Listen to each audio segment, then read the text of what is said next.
What does it mean to be a man? Well, if you ask this question of Marcus Aurelius or Seneca or Epictetus, who were major contributors to the philosophy of Stoicism, they would have answered that to be a man means to live with virtue. In fact, the word vir actually means man in Latin, and the word virtue actually finds its root in the Latin word virtus, which means manliness. So to be a man, if you ask this question of the ancient Stoics, they would have told you it means to live with virtue. And there are 4 cardinal virtues that the ancient Stoics abided by, and it is these 4 cardinal virtues that I've strived to embody into my own life in order to narrow the gap between the man I am and the man I'm capable of being. So with that being said, let's dive into these virtues. So the first cardinal virtue of Stoicism is wisdom, or knowledge for life. In fact, the word philosopher finds its roots in 2 Greek words, philo and sophos. Philo means love and sophos means wisdom. So philosophers are literally lovers of wisdom. And the ancient Stoics were basically in love with the process of learning and understanding how to live optimally. And whether you look at Marcus Aurelius, who was the king of the Roman Empire during its height, whether you look at Seneca, who was the advisor to the Emperor Nero, he was a very successful investor, he was a playwright, and he was an active member in the upper echelon of Roman society. Or you look at Epictetus, who was a former slave, he won his freedom, he started his own school of thought, he became a major influence on Marcus Aurelius later on. Any of the ancient Stoics you look at were active members of society, all right? And this is contrary to how philosophy is taught in the modern education system, all right? In the modern education system, students are taught to be librarians of the mind. They're taught these abstract subjects of philosophy which don't have any application in real life. And this is very contrary to how the ancient Stoics lived, which was that they were warriors of the mind. They were obsessed with acquiring the wisdom that would allow them to function and provide more value as members of society. And the ultimate Stoic wisdom is actually echoed in the Serenity Prayer, which is used in the Alcoholics Anonymous 12 Steps program, and it goes like this. God, grant me the serenity to accept the things I cannot change, the courage to change the things I can, and the wisdom to know the difference. So, in essence, Stoicism says that you should only concern yourself with factors that are within your control and completely neglect the factors that are outside of your control. And what factors are within your control? There are only 2 of them, all right? Your thoughts and your behavior. Now, your thoughts and your behaviors are the only 2 factors that you have that are within your control, but in order for them to have any meaning, they have to be directed towards a particular end or purpose, all right? Because if they're not moving you towards a particular end, then there will be no standard through which to measure whether you're actually whether you're actually trying to think the right thoughts and whether you're actually taking the right actions. Now, a lot of us have been in the position where we're not entirely clear on whether we're actually moving in the right direction or not, or whether we're on the right path or what our purpose is. And that's true. I mean, there's no map that can tell you exactly where you need to go and exactly what you need to do. But I believe that although there's no map, there is a compass that all of us have within ourselves. And that compass can tell you whether or not you're moving in the right direction based on how you feel on a day-to-day basis. And the way to get in touch with this compass is to go inside. This is where something like a mindfulness practice really helps. I'll link out to a video below in which I go over my mindfulness practice. But basically, it's about going inside and figuring out what you truly want in life. Because if you don't know what you want, then you don't know what you have to do, and you have no standard by which to measure your behavior. But once you do get clear on what you want out of life, then that will set the standard for what actions you take on a day-to-day basis, and whether those actions are actually moving you towards what you want or they're moving you away from what you want. All right, so if you're a bit confused or lost or not sure of what purpose you should strive towards, then just take action and remember that the path will reveal itself only by walking it. But we do have a compass, and you can use that compass to assess whether or not the decisions you're making are actually moving you towards what you want. But obviously, the first step in that is first getting clear on what you want. And that brings us to the second cardinal virtue of Stoicism, and that is justice or integrity. All right, and living with justice means to live in integrity with your highest ideals. And this leads back to the previous point where you get clear on where you want to go, and then living with integrity means consistently taking the actions that move you towards that end goal. All right, now the ancient Stoics had a term called eudaimonia, which roughly translates to a state of inner flourishing. And in order to reach this inner state of flourishing, you have to consistently be taking the actions that move you towards where you want to go. All right, not being sidetracked by what this guy's doing, or not being sidetracked by what that guy's doing, and just being clear on your path and purpose, and moving towards the end which you have already determined, and using that as a standard by which to measure your behavior.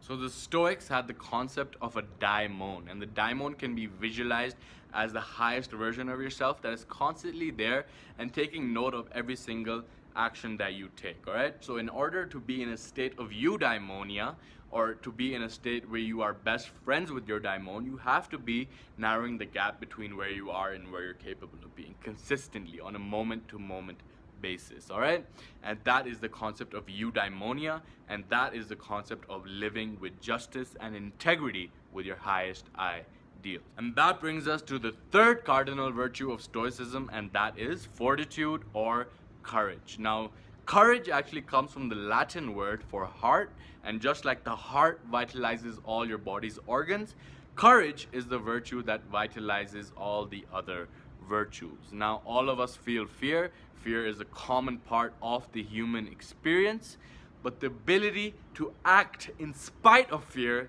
is the demonstration of courage. And in order to grow in any area of your life, you have to be courageous. All right, now whether you want to improve in your finances, you have to demonstrate courage and take an action that you have never taken in the past, because by definition, growth can only take place by doing something that you've never done before, i.e. getting outside of your comfort zone. All right, now the demonstration of courage comes when you take action despite fear, but fear actually serves as a compass directing us towards where we should be going. All right, and a great way to build courage that I've found is by taking cold showers. All right, now I've talked about cold showers in a bunch of other videos. I made an entire separate, more than 20-minute long video on cold showers. I'll link out to it below. But the bottom line is that when you step into the shower and you consider turning it all the way to cold, there is a part of you that does not want to do it. But when you do it anyway, you demonstrate courage because you take action in spite of what your emotions are telling you. All right, some other ways to build courage include cold approaching women that you find attractive on the street, setting personal records in the gym, doing a martial art, anything that you don't feel like doing but you know is in your best interest and you do it anyway. That is a demonstration of courage, and it will help you embody this virtue into your life. And that brings us to the fourth and final cardinal virtue of Stoicism, and that is temperance or self-mastery. Now, self-mastery is the journey of becoming all that you're capable of being. But the thing to understand is that there is no finish line, all right? Because the moment that you think that you've achieved everything that you can is the moment that you strip yourself of the power of reaching the next level. What you have to understand is that your potential as a man is a moving target. Once you hit that target, there's another target that comes up later on. And self-mastery is being consistently engaged in the process of narrowing the gap between where you are and where you're capable of being. And this is a concept that basically encompasses all of these four virtues, and the essence of it is basically self-actualization. What a man can be, he must be, because if you don't, then you will not be on good terms with your inner daimon, you will not be experiencing that state of inner flourishing, and you will not be striving towards all that you're capable of achieving. All right. So just a quick recap of the 4 cardinal virtues of Stoicism. The first one is wisdom or knowledge of life, and the ultimate Stoic wisdom is to concern yourself only with your thoughts and behaviors, which are the only 2 factors that you have control over, and making sure that they're directed towards a particular end. The second Stoic wisdom is justice or integrity, and to live with justice means to live in integrity with your highest ideals. So making sure that your thoughts, words, and actions are consistently moving you towards that end goal. And the third Stoic wisdom is Stoic virtue is fortitude or courage, which means taking action despite what your emotions tell you, because you know that in order to grow in your life, you have to do something that's uncomfortable and something that you've never done before. And the fourth cardinal virtue of Stoicism is temperance or self-mastery, which is consistently being engaged in the process of improving yourself, consistently striving for that which you're capable of, and knowing that there is no finish line, and this is all just one big journey in becoming all that you're capable of being. Now, obviously, the ideal is not something that can be achieved, but it does provide a direction for us to strive towards, and as long as we're moving towards it, that is what really counts. All right. So I hope that this video has provided you with some actionable information that you can implement into your own life and strive to narrow the gap between the man you are and the man you're capable of being. And remember that philosophers are warriors of the mind. At least that's what the ancient Stoics were. And don't get that conception of philosophy being some monk sitting, not a monk, but like being a librarian of the mind, just accumulating knowledge for the hell of accumulating it. I mean, after all, the reason that you acquire knowledge is to improve the quality of your life. And I highly suggest that you check out Meditations, you check out Letters from a Stoic, you check out the Enchiridion by Epictetus, because all of these works were written thousands of years ago, but I'd say that they're even more applicable in the world we live in right now. And that's when you know that an idea is truly timeless, when it has been written in a different age, but is actually, I'd say, even more applicable right now with all the stimulus and external stuff that's coming into our lives, to embody this wisdom and embody the stuff that the ancient Stoics are telling us in order to improve the quality of our lives. All that being said, this has been Mo Salim, and I'll see you soon.